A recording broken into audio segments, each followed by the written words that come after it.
Hello friends, welcome है आपका आपके चैनल कोसी की आस में। जैसे कि आप लोग को पता है, हम लोग 3000 प्रीवियस ईयर जनरल नॉलेज का क्वेश्चन कर रहे थे। अगर आप इस सीरीज में बने रहते हो तो आपको पता भी नहीं चलेगा और कैसे आपका 3000 क्वेश्चन ख़त्म हो गया। दूसरी बात ये है कि आप जब रेलवे का एनालिसिस करोगे जीके का, तो आप देखोगे कि अनगिनत क्वेश्चन ऐसे हैं जो बार बार रिपीट हुए हैं। तो अगर आप ये सीरीज में बने रहते हो तो आपको ये सारे क्वेश्चन याद हो जाएंगे और आप जीके में बहुत अच्छा परफॉर्म करोगे। और जीके को जीके को अगर अवॉइड करते हो तो आपका जॉब बहुत मुश्किल है, क्योंकि जीके आज के टाइम में क्या है, गेम चेंजर है। देखिए, हमसे पूछ रहा है find odd one out from the given option. आपको बताना है इसमें कौन सा हमारा जो है वो नहीं होगा। तो उड़ीसी, भरतनाट्यम, लवनी, कुचिपुड़ी क्या है, एक तरह का डांस है। ठीक है, तो देखिए हमारे इंडिया में क्या होता है, तो हमारे इंडिया में क्लासिकल डांस होते हैं। क्या होते हैं? क्लासिकल डांस होते हैं। और क्लासिकल डांस कितने टाइप के होते हैं, तो बोलिएगा हमारा क्लासिकल डांस जो होते हैं वो टोटल आठ होते हैं। तो देखिए भरतनाट्यम क्या है हमारा, भरतनाट्यम हमारा क्लासिकल डांस है जो कहाँ का है, हमारा तमिलनाडु का है। कहाँ का है? तमिलनाडु का है। ठीक है, देखिए जो आपका कुचिपुड़ी डांस है, जो हमारा कुचिपुड़ी डांस है, ये हमारा आंध्र प्रदेश का क्या है, क्लासिकल डांस है। ठीक है, जो आपका ओडिसी है, ये कहाँ का डांस है, तो ओडिसी जो है हमारा उड़ीसा का क्या है, क्लासिकल डांस है।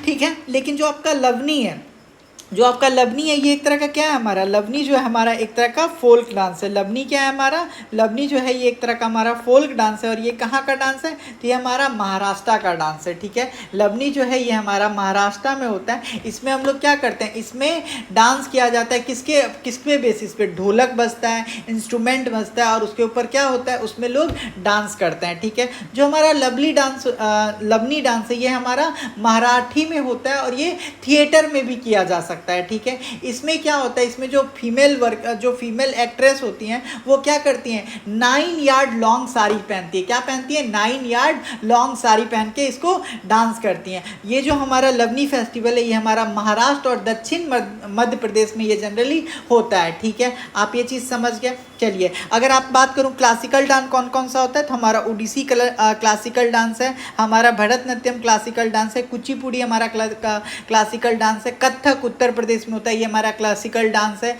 ठीक है, फिर आपका सतीरा असम में होता है, ये भी हमारा क्लासिकल डांस है। मणिपुरी जो मणिपुर में होता है, ये भी हमारा क्या है, क्लासिकल डांस है। ठीक है, फिर देखिए आज का हमारा नेक्स्ट क्वेश्चन कह रहा है which constellation has the other name as the big dipper, great bear and Saptarishi. इसका हिंदी में अगर बात करें तो हमसे पूछ रहा है कि कौन सा ऐसा तारामंडल है, किस तारामंडल के अन्य नाम बिग डिपर, ग्रेट बियर और सप्तऋषि हैं। आपको बताना है वह कॉन्स्टेलेशन, वह तारामंडल जिसका नाम हम क्या जानते हैं, बिग डिपर, ग्रेट बियर और सप्तऋषि। ठीक है, तो जो हमारा उड़सा मेजर है, जो हमारा उड़सा मेजर है, इसी को हम लोग किस नाम से जानते हैं, तो इसको हम लोग बिग डिपर, ग्रेट बियर और सप्तऋषि के नाम से जानते हैं। और जो उड़सा मेजर है ये क्या है हमारा, ये एक तरह का हमारा तारामंडल है। उड़सा जो हमारा सप्तऋषि मंडल है, ये किसके आधार पर रखा गया है, तो इसको भारत के जो ऋषि थे उनके नाम से इसको देखा जा सकता है। ठीक है, नेक्स्ट क्वेश्चन देखिए हमसे क्या पूछ रहा है, कह रहा है in which of the following Indian state union territory is Dal lake situated.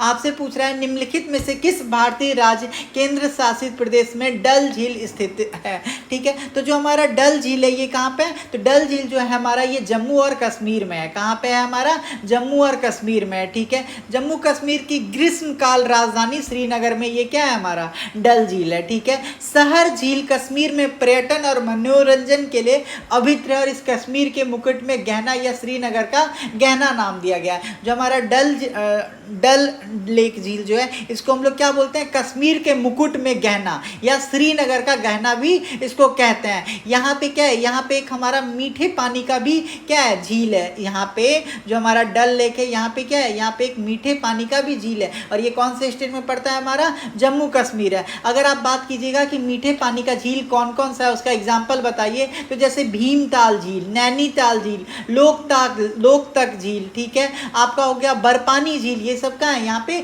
मीठे पानी का झील इनको बोला जाता है। इतना बात आप समझ गए। जो हमारा झील है ये कितना लंबा है, तो झील जो हमारा ये 15.5 किलोमीटर लंबा है। डल लेक कहाँ सिचुएटेड है, तो ये हमारा जम्मू कश्मीर में सिचुएटेड है। फिर आपसे पूछ रहा है कि noise pollution is measured in, तो आप सारे लोग जानते हैं जो हमारा नॉइज पोल्यूशन होता है इसको हम लोग किस में मापते हैं, तो डेसिबल में मापते हैं।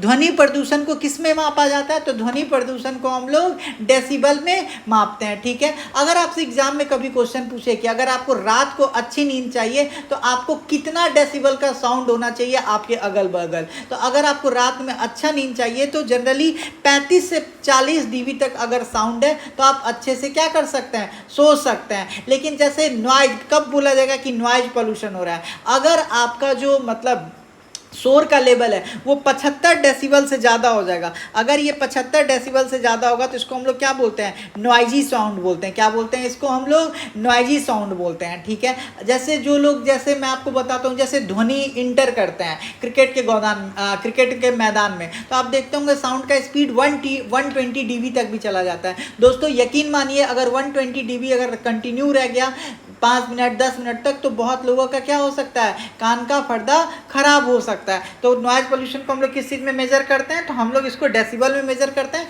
75 डेसिबल से ज़्यादा के साउंड को हम लोग क्या बोलते हैं, नॉइजी साउंड बोलते हैं। ठीक है, आपसे पूछ रहा है in which district of Jharkhand is Tagore hill located. ठीक है, टैगोर हिल जो है ये हमारा झारखंड के रांची जिले में स्थित है। टैगोर झील कहाँ पे है, तो टैगोर झील जो है हमारा टैगोर झील जो है हमारा ये झारखंड के रांची जिले में स्थित है। ठीक है, जो हमारा टैगोर झील है ये क्या है, तो टैगोर झील जो है हमारा ये 300 फीट की ऊंची पर खड़ा टैगोर हिल एक प्रमुख क्या है, स्टॉप ओवर है। ठीक है, जो सूर्यास्त और सूर्योस्त को क्या करता है, शो करता है। ठीक है, तो जो अगर आपसे पूछा जाएगा कि जो हमारा टैगोर हिल है वो कहाँ लोकेटेड है, तो आप क्या बोलेगा, टैगोर हिल जो है ये हमारा रांची जिले में स्थित है। इतना बात आपको समझ गए। जो हमारा टैगोर हिल है ये क्या है, बहुत फेमस हिल है। ठीक है, लोग पर्यटन के यहाँ पे आते हैं। ठीक है, रामकृष्ण मिशन आश्रम रांची में टैगोर हिल के आधार पर ही स्थित है। अगर आपसे पूछा जाएगा कि रामकृष्ण मिशन आश्रम कहाँ पे है, तो आप क्या बोलेगा, ये हमारा टैगोर हिल के पास ही है, जो कि हमारा झारखंड के रांची में पड़ता है। आपसे पूछा जाएगा हिमावरी 9 एक जापानी क्या है, तो हिमावरी 9 जो है ये एक तरह का क्या है बताइए, तो हिमावरी 9 जो है ये एक तरह का हमारा जापानी सैटेलाइट है। और कैसा सैटेलाइट है, तो ये हमारा एक तरह का वेदर सैटेलाइट है जिसको जापान मेट्रोलॉजिकल एजेंसी ने 2 नवंबर 2016 को क्या किया था, लॉन्च किया था। ठीक है, तो आप समझ गए जो हिमावरी 9 है ये क्या है, ये हमारे जापान का एक वेदर सैटेलाइट है जिसको जापान ने 2 नवंबर 2016 को क्या किया था, लॉन्च किया था। ठीक है, आपसे पूछ रहा है विच of the following article deal with the provision of traffic in human being and force labour. आपको बताना है कि इसमें कौन सा आर्टिकल जो है वो क्या करता है, मानव तस्करी और जबरन श्रम प्रतिषेध से संबंधित है। तो आप सारे लोग जानते हैं जो हमारा आर्टिकल क्या है 23 है सॉरी दोस्तों, जो हमारा आर्टिकल 23 है वो किससे संबंधित है, हमारा मानव तस्करी और जबरन श्रम से संबंधित है। तो आर्टिकल 23 ये किससे संबंधित है, हमारा ह्यूमन ट्रैफिक से और फोर्स लेबर से संबंधित है। नेक्स्ट क्वेश्चन देखिए हमसे क्या पूछ रहा है what should be the minimum age to get the Rajya Sabha membership. Rajya Sabha में जाने के लिए जो आपका न्यूनतम आयु होना चाहिए वो क्या होना चाहिए, तो राज्यसभा में जाने के लिए जो आपका मिनिमम एज होना चाहिए वो कितना होना चाहिए, हमारा 30 ईयर्स होना चाहिए। कितना होना चाहिए, 30 ईयर्स होना चाहिए। ठीक है, और जो हमारा कि आपका एज कितना होगा ये हमारा कौन से आर्टिकल में है, तो ये हमारा आर्टिकल 84 में है। आर्टिकल 84 जो है ये हमको बताता है मेंबरशिप ऑफ पार्लियामेंट के बारे में। तो आपसे ऐसा भी पूछा जा सकता है कि बताइए राज्यसभा के मेंबरशिप के बारे में कौन से आर्टिकल में जिक्र है, तो आप क्या बोलेगा, आप बोलेगा आर्टिकल 84 में। ठीक है, नेक्स्ट क्वेश्चन देखिए क्या पूछ रहा है, कह रहा है who is India first women grand master in chess. आपसे पूछ रहा है कि इंडिया की first women grand master chess में कौन थी, तो एस विजयालक्ष्मी जो थी वो इंडिया की फर्स्ट वुमेन ग्रैंड मास्टर थी। ठीक है, जो हमारी एस विजयालक्ष्मी जी जो हैं ये greatest women chess player of India हैं। और इनका जन्म कब हुआ था, तो इनका जन्म हमारा हुआ था 25 मार्च 1979 को। ये अर्जुना अवार्ड से भी क्या हैं, संबंधित हैं और इनको अर्जुना अवार्ड इनको मिला था। कौन सा अवार्ड मिला था? अर्जुना अवार्ड इनको मिला था। और ये अवार्ड कब मिला था? 2001 में मिला था, इंडियन गवर्नमेंट के द्वारा मिला था। ठीक है, ये नेशनल टाइटल की 6 टाइम की विनर हैं। ये Asian zone champion, Commonwealth champion और 2 इंडिविजुअल सिल्वर मेडल भी भारत के लिए ला चुकी हैं ओलंपिक्स में। इनको हम लोग इंडियन मास्टर या वुमेन ग्रैंड मास्टर के नाम से भी जानते हैं। ठीक है, तो इतना बात मैंने आपको बता दिया एस विजयालक्ष्मी के बारे में। एस विजयालक्ष्मी जो हैं ये वुमेन ग्रैंड मास्टर भी कहलाती हैं, इंटरनेशनल मास्टर भी कहलाती हैं। इनका जन्म 25 मार्च 1979 को हुआ था। ये अर्जुना अवार्ड से क्या है, इनको अर्जुना अवार्ड दिया गया है। ये जो हैं ये 2 टाइम की क्या है, 2 टाइम की सिल्वर मेडलिस्ट हैं। कहाँ पे? ओलंपिक्स में। ठीक है, ये एशियन जोन चैंपियन में भी जीत चुकी हैं, कॉमनवेल्थ चैंपियन भी जीत चुकी हैं। आपसे पूछ रहा है which Indian cricket ground host the first ever test match in India.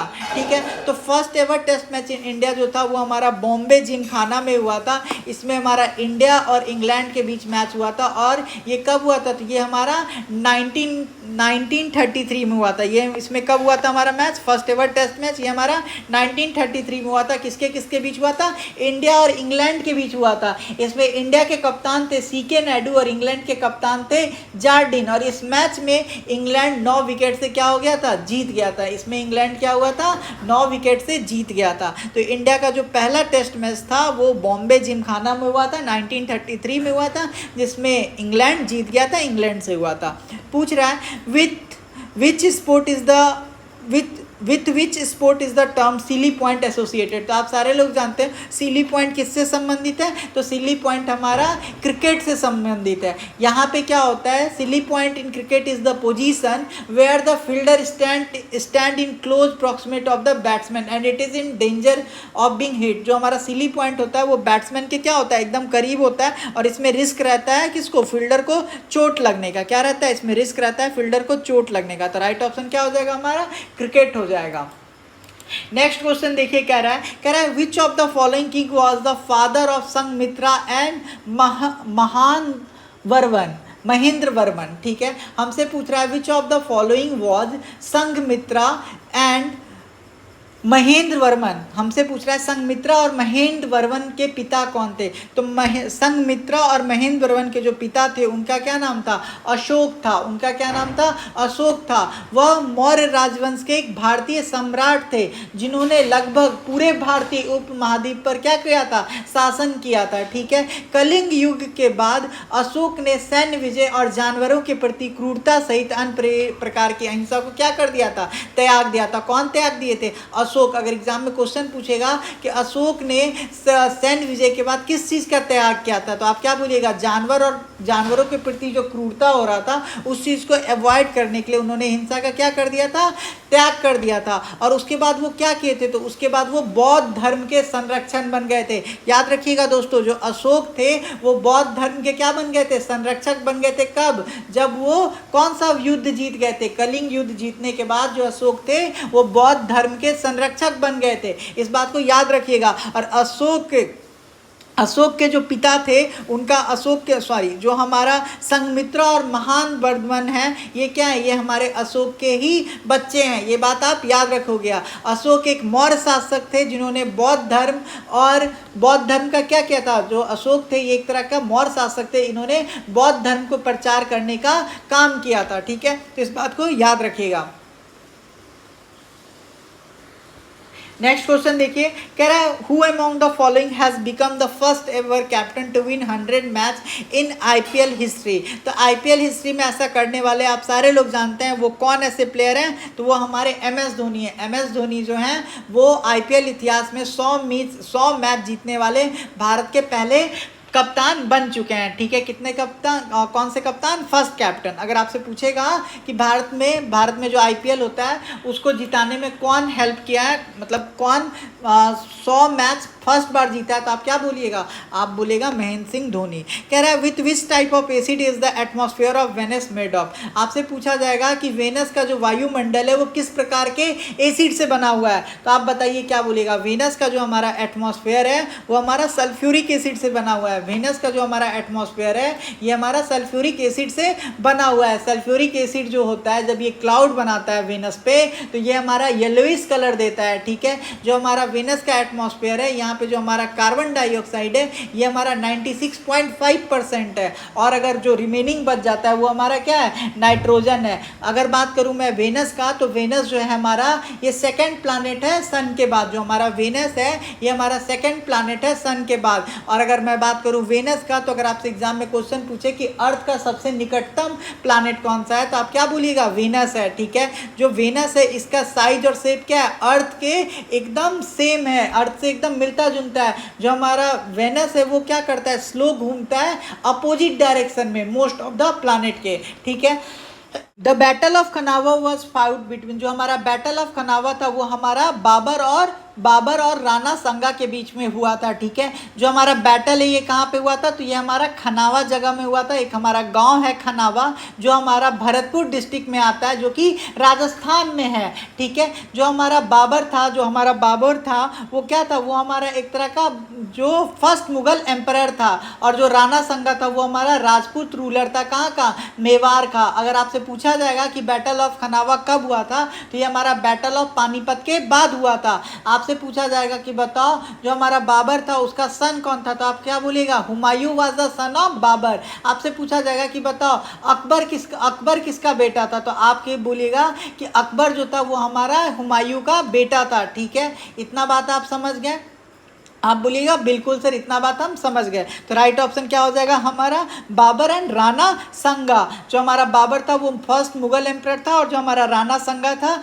ये हमारा क्या था, राजपूत रूलर था मेवाड़ का। और इन दोनों के बीच में ही लड़ाई हुआ था हमारा खनावा में, जो हमारा भरतपुर डिस्ट्रिक्ट राजस्थान में आता है। नेक्स्ट क्वेश्चन देखिए आपसे पूछ रहा है, after the full moon the next 14 day where the moon grow thinner and thinner and become invisible quad। तो आप सारे लोग जानते हैं एक बात कि जो हमारा आप लोग जानते होंगे ना कि चंद्र ग्रहण ये सब आप लोग जानते होंगे। तो देखिए क्या हो जाता है, फुल मून के बाद जो होता है ना चंद्रमा क्या हो जाता है, चंद्रमा का जो शेप होता है वो घटने लगता है, और वो धीरे धीरे क्या होने लगता है, गायब होने लगता है। इसको हम लोग क्या बोलते हैं, इसको हम लोग बोल देते हैं waning phase of the moon. जब चंद्रमा का जो एज है, जब चंद्रमा का जो साइज है वो क्या हो, धीरे धीरे घटने लगे, इसको हम लोग क्या बोल देते हैं, वेनिंग फेज ऑफ द मून, ठीक है। और वो पूरा सन आपको फिर से कब दिखाई देगा, तो ये अप्रॉक्सीमेटली 29.5 डे के बाद आपको फिर से फुल मून दिखाई देगा, ठीक है। और वो फुल मून में क्या होता है, जो आपका सन है, जो आपका मून है वो सन और अर्थ के बीच में आ जाता है, तो आपको लगता है कि वाह मून कितना बड़ा हो गया। एक्चुअली में अगर आप मेरे से पूछिए तो जो मून होता है उसका साइज फिक्स होता है, बस हमको ऐसा फील होता है कि मून का साइज क्या हो रहा है, कम हो रहा है। नेक्स्ट क्वेश्चन हमसे पूछ रहा है कि इन 1990 which sport was introduce in the Asian game for the first time. तो जो हमारा कबड्डी है इसको फर्स्ट टाइम 1990 में एशियन गेम में क्या कर दिया गया था, इंट्रोड्यूस कर दिया गया था। और 1919 में जो ये फर्स्ट गेम हुआ था ये कहाँ पे हुआ था, तो ये हमारा बीजिंग के चाइना में हुआ था। कहाँ हुआ था, बीजिंग के चाइना में हुआ था। और इसमें इस गेम में क्या हुआ था बताइए, इस गेम में जो प्लेयर लोग थे वो पार्टिसिपेट किए थे। और मैं आपसे बात करूं कि जो हमारा एशियन गेम था 2018 वाला, उसमें वो कहाँ हुआ था, तो वो हमारा जकार्ता में हुआ था। और इसमें ईरान जो है वो पहला नंबर पे आया था। तो अगर आपसे एग्जाम में क्वेश्चन पूछे कि एशियन गेम में कौन से गेम को इंट्रोड्यूस किया गया था 1990 में, तो आप बोलेगा कबड्डी को। फिर कह रहा है in which of the following, in which of the union territory does the panchayati raj system not exist, ठीक है। तो देखिए जो हमारा पंचायती राज सिस्टम है ये हमारा चंडीगढ़ में भी है, ये हमारा दमन दीव में ही है, और हमारा दादर नगर हवेली में भी है। लेकिन जो हमारा दिल्ली है यहाँ पे पंचायती राज सिस्टम नहीं है। आप ये बात समझ जाइए, जो हमारा पंचायती राज सिस्टम है ये हमारा कहाँ पे नहीं है, तो पंचायती राज सिस्टम जो है हमारा दिल्ली में नहीं है। तो आप मेरे से पूछेगा बताइए पंचायती राज सिस्टम और कहीं कहीं नहीं है, हम बोलेंगे हाँ सर हाँ। जैसे नागालैंड है यहाँ भी पंचायती राज सिस्टम नहीं है, मेघालय यहाँ भी हमारा पंचायती राज सिस्टम नहीं है, और हमारा मिजोरम में भी क्या हमारा पंचायती राज सिस्टम नहीं है। तो पंचायती राज सिस्टम कहाँ कहाँ नहीं है, दिल्ली, नागालैंड, मेघालय और मिजोरम। नेक्स्ट क्वेश्चन देखिए हमसे क्या पूछ रहा है, कह रहा है कि who among the following is the youngest player to play for India in T20 international. तो वाशिंगटन सुंदर जो थे ये हमारे क्या है, ये हमारे एक तरह के यंगेस्ट प्लेयर हैं जो इंडिया के लिए क्या खेला था, इंडिया के लिए T20 टूर्नामेंट खेला था। ये बात आप याद रखिएगा, ठीक है। जो हमारे वाशिंगटन सुंदर हैं ये T20 प्लेयर खेलने वाले भारत के सबसे कम उम्र के क्या हैं, ये प्लेयर हैं, इस बात को याद रखिएगा। नेक्स्ट क्वेश्चन देखिए, कह रहा है in which state is the Banaras Hindu university situated. तो बनारस हिंदू यूनिवर्सिटी कहाँ पे है, तो ये हमारा उत्तर प्रदेश में है। ये हमारा कहाँ है, तो ये हमारा उत्तर प्रदेश में है, ठीक है। नेक्स्ट क्वेश्चन देखिए, आपसे कोई पूछ रहा है कि which of the following canon of taxation is also known as the ability to pay principle of taxation. इसको हम लोग क्या बोल देते हैं, इसको हम लोग बोल देते हैं canon of equality. Canon of equality का मतलब हुआ कि canon of equality is also known as ability to pay principle of taxation, ठीक है। ये हमारा किस चीज़ का क्वेश्चन है बताइए, तो ये हमारा इकोनॉमिक्स का क्वेश्चन है, ठीक है। तो समानता के सिद्धांत को भुगतान करने की क्षमता के रूप में भी जाना जाता है। ये बात आप समझ में आ गया आपको। और इसको पहली बार कौन तैयार किए थे, तो इसको एडम स्मिथ पहली बार तैयार किए थे, ठीक है। तो अगर आपसे पूछेगा कि प्रिंसिपल ऑफ टैक्सेशन क्या है, तो ये हमारा कैनन ऑफ इक्विटी है, ठीक है।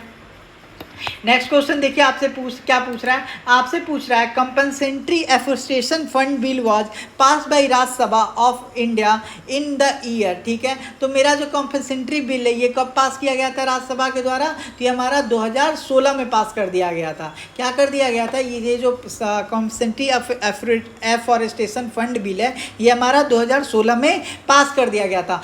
और इस बिल को पास करने का क्या उद्देश्य था, तो इस बिल को पास करने का ये उद्देश्य था कि जो भी फंड हमारा कलेक्ट होगा वो हमारा ट्री प्लांट करने में, फॉरेस्ट इकोसिस्टम को डेवलप करने में, वाइल्ड लाइफ प्रोटेक्शन करने के लिए और इंफ्रास्ट्रक्चर को डेवलपमेंट करने के लिए यूज कर दिया जाएगा। तो आपसे पूछा जाएगा कंपनसेंट्री एफोरेस्टेशन फंड बिल को कब पास कर दिया गया था, तो 2016 में पास कर दिया गया था। और ये क्यों किया गया था, तो आप क्या बोलिएगा, आप बोलेगा ये इसलिए किया गया था ताकि हम लोग क्या कर सके, प्लानिंग ट्री का प्लांटेशन कर सकें, इकोसिस्टम को बचा पाएं, वाइल्ड लाइफ प्रोटेक्शन कर सकें, ठीक है। नेक्स्ट क्वेश्चन आपसे पूछ रहा है कि भरतनाट्यम कहाँ का डांस है। तो देखिए जो हमारा भरतनाट्यम है ये हमारा तमिलनाडु का डांस है। भरतनाट्यम कहाँ का डांस है, तो हमारा तमिलनाडु का डांस है, ठीक है। भरतनाट्यम कहाँ का डांस है, तो तमिलनाडु को। उड़ीसा का डांस को क्या बोलते हैं हम लोग, तो उड़ीसे का डांस को हम लोग बोलते हैं ओडिसी। ओडिसी का डांस को हम लोग क्या बोलते हैं, ओडिसी बोलते हैं। ये बात आप ध्यान रखिएगा, ठीक है। फिर एग्जाम में आपसे पूछेगा कि गुजरात का क्या कौन सा फोल्क डांस है, तो आप बोलेगा जो हमारा गुजरात है इसका गरबा कौन सा डांस है, तो हमारा फोल्क डांस है। आपसे पूछेगा केरला का डांस बताओ, तो जो केरला का डांस है ये हमारा क्या हो जाएगा, कथकली। कथकली जो है हमारा कहाँ का डांस है, तो कथकली हमारा केरला का डांस है। और तमिलनाडु का कौन सा डांस है, तो तमिलनाडु का जो हमारा डांस है उसका नाम है भरतनाट्यम। इंडिया में अगर पूछे कि बताओ कितना क्लासिकल डांस है, तो आप बोलेगा 8 क्लासिकल डांस है। जैसे मैं बता देता हूँ, तमिलनाडु का पूछे तो भरतनाट्यम, ठीक है। अगर आपसे पूछे कथक कहाँ का डांस है, तो आप क्या बोलिएगा, ये नॉर्थ सेंट्रल इंडिया का डांस है। कथकली केरला का, कुचिपुड़ी आंध्र प्रदेश का, उड़ीसा का, क्या ओडिसी कहाँ का डांस है, तो उड़ीसा का डांस है। मणिपुरी कहाँ का है, मणिपुर का है। मोहिनी अट्टम कहाँ का है, केरला का है। और सतरैया कहाँ का डांस है, तो हमारा असम का डांस है। नेक्स्ट क्वेश्चन पूछ रहा है WHO has established dash initiative for the prevention and control of non communicable disease. तो WHO ने ये जो किया था, इन्होंने क्या बोला था कि 41 मिलियन पीपल जो हैं वो अपने लाइफ को क्या कर देते हैं, गवा देते हैं ड्यू टू NCD। NCD का मतलब क्या होता है, लोगों को नॉन कम्युनिकेबल डिजीज के बारे में पता ही नहीं है। NCD का फुल फॉर्म होता है नॉन कम्युनिकेबल डिजीज। और इसीलिए उन्होंने क्या एक लॉन्च किया था, mobile phones are use to educate people. इसीलिए उन्होंने क्या एक लॉन्च किया program, be healthy be mobile. और इसका उद्देश्य क्या था कि मोबाइल के थ्रू लोगों को क्या कर दिया जाए, एजुकेट कर दिया जाए, ठीक है। नेक्स्ट क्वेश्चन देखिए, कह रहा है विच of the following created the office governor general of India.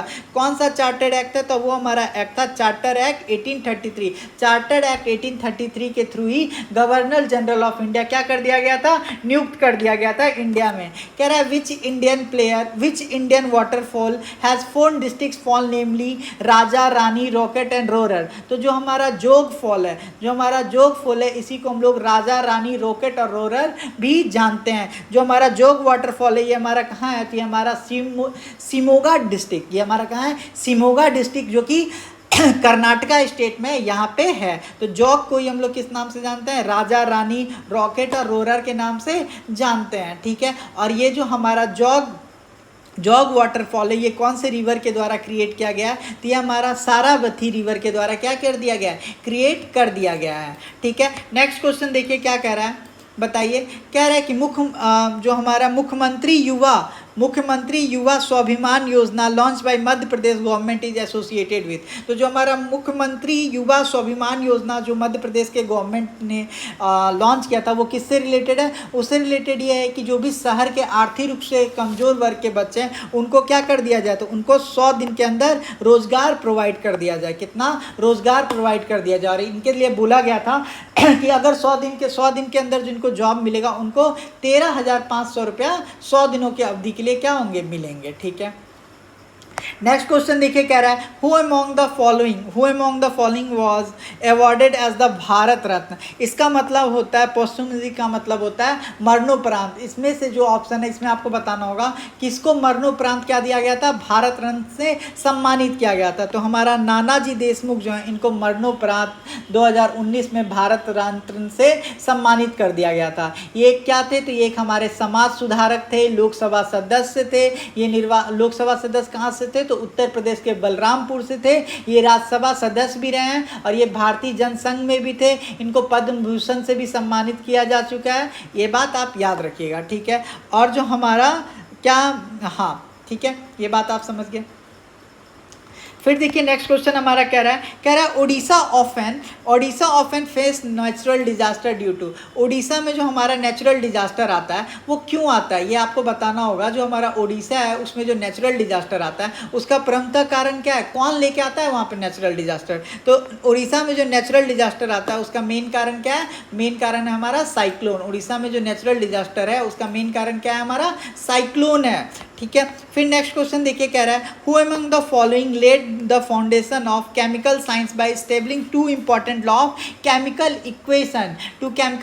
तो देखिए आप सारे लोग जानते हैं कि सर एंटनी लेविजियर जो थे, जिसको हम लोग अभी क्या बोलते हैं? फादर ऑफ मॉडर्न केमिस्ट्री बोलते हैं। इन्होंने ही क्या दिया था? Important law of chemical combination इन्होंने दिया था। तो राइट आंसर क्या हो जाएगा हमारा? Sir Antony Lavoisier. अगर एग्जाम में आपसे क्वेश्चन पूछे कि बताओ वो कौन साइंटिस्ट हैं जिनको हम केमिस्ट्री के क्या बोलते हैं? मॉडर्न केमिस्ट्री के फादर बोलते हैं, तो हम लोग क्या बोल देंगे? एंटोनी लेविजियर। ठीक है, पूछ रहा है the 2016 Olympics was held in which city. तो जो देखिए मैं आपको बता देता हूँ, जो आपका 2016 वाला था वो आपका रोई डी जेनेरियो में हुआ था। ठीक है, रोई डी जेनेरियो में हुआ था। जो हमारा 2012 वाला था ये हमको कहाँ हुआ था? लंदन में हुआ था। 2016 वाला कहाँ हुआ था? तो 2016 वाला हमारा रियो डी जेनेरियो में हुआ था। ठीक है, 2020 वाला बताइए कहाँ होगा? तो 2020 वाला जो था ये हमारा हुआ था टोक्यो में। टोक्यो तो ऑप्शन ही नहीं है, तो टोक्यो में कौन सा हुआ था? तो टोक्यो में हमारा 2020 वाला हुआ था। और पेरिस में कौन सा हुआ था? तो 2024 वाला हुआ था। तो ये बात याद रखिएगा, लंदन में 2012, रियो डी जेनेरियो में 2016 वाला, टोक्यो में हमारा 2020 और पेरिस 2024। इस बात को आप याद रखिएगा। ठीक है, नेक्स्ट क्वेश्चन देखिए हमसे क्या पूछ रहा है? हमसे क्या पूछ रहा है बताइए? हमसे पूछ रहा है कठोपनिषद में नचिकेता नाम एक जो लड़का है, एक युवा लड़के और एक देवता के बीच की बातचीत। ठीक है, हमसे पूछ रहा है the Kathopanishad capture the conversation between a young boy name Nachiketa and a god, which of the following god is talking to Nachiketa. तो ये हमारा भगवान लॉर्ड यमा से संबंधित है। ये हमारा किससे संबंधित है? तो ये हमारा लॉर्ड यमा से संबंधित है। नचिकेता इसमें क्या होता है? इस कहानी में नचिकेता जो है, नचिकेता नामक एक छोटे लड़के की कहानी है जो वासरवा ऋषि के क्या थे? पुत्र थे। नचिकेता भगवान यम से मिलते हैं और मनुष्य के ज्ञान, आत्मा और मोक्ष के स्वरूप पर क्या करते हैं? वो चर्चा करते हैं। तो नचिकेता क्या किसका नाम है? एक छोटे बच्चे का नाम है। आपसे एग्जाम में क्वेश्चन पूछेगा कि बताओ the Dada Saheb Phalke award is awarded for significant public achievement in which field. तो दादा साहेब फाल्के अवार्ड जो है ये हमारा फिल्म से संबंधित अवार्ड है। फिल्म के क्षेत्र में अगर आप अच्छा कीजिएगा तो आपको ये अवार्ड मिलेगा। एग्जाम में अगर मान के चलिए आपसे ये पूछ दे कि बताओ अगर एग्जाम में आपसे ये क्वेश्चन पूछ दें कि बताओ लिटरेचर के फील्ड में हमको कौन सा अवार्ड मिलता है, तो आप क्या बोलिएगा? जन्नीपत अवार्ड जो है हमारा, ये लिटरेचर के केस में मिलता है। अगर आपसे पूछ दे कि जर्नलिज्म के केस में कौन मिलता है, तो आप क्या बोलिएगा? पुलिट्जर प्राइज मिलता है, रामनाथ गोयनका अवार्ड मिलता है। फिर आपसे नेक्स्ट क्वेश्चन कह रहा है which Indian chief minister father was a Maharaja. तो आप सारे लोग जानते हैं जो कैप्टन अमरिंदर सिंह हैं, उनके पिता क्या थे? उनके पिता पहले महाराजा थे। उनके पिता क्या थे? महाराजा थे। प्रिंसली स्टेट किसका? पटियाला का। और जो अमरिंदर सिंह थे ये 26 मिनिस्टर ऑफ पंजाब बने। जो हमारे अमरिंदर सिंह है ये आईएनसी पार्टी से भी जुड़े हुए हैं, मतलब इंडियन नेशनल कांग्रेस से। जो हमारे अमरिंदर सिंह है ये इंडियन आर्मी को भी सर्व कर चुके हैं 1963 से 1966 के बीच में। इस बात को आप याद रखिएगा। अगर आपसे मान के चलिए इसी में इंफॉर्मेशन चीफ मिनिस्टर वाला बात है, तो अगर आपसे पूछ दे कि जो चंद्रशेखर राव है ये कहाँ के चीफ मिनिस्टर थे, तो ये हमारे फर्स्ट चीफ मिनिस्टर थे तेलंगाना का। और हमारा आज का आखिरी क्वेश्चन देखिए, 6 क्वेश्चन मैंने ज़्यादा ही करवा दिया। कह रहा है which event Hindi writer was chosen for Vyas Samman 2017 for her work Dukham Sukham. तो किसको चूज किया गया है? तो ममता कालिया को। ममता कालिया को इस चीज़ के लिए किया गया है। और जो हमारा ममता कालिया हैं इन्होंने अवार्ड जीता था 2017 में। उनका बुक क्या था? दुखम सुखम। ठीक है। नमिता गोलके का बुक का क्या नाम है? इनके बुक का नाम है थिंग टू लीव्स बिहाइंड। इनके बुक का क्या नाम है?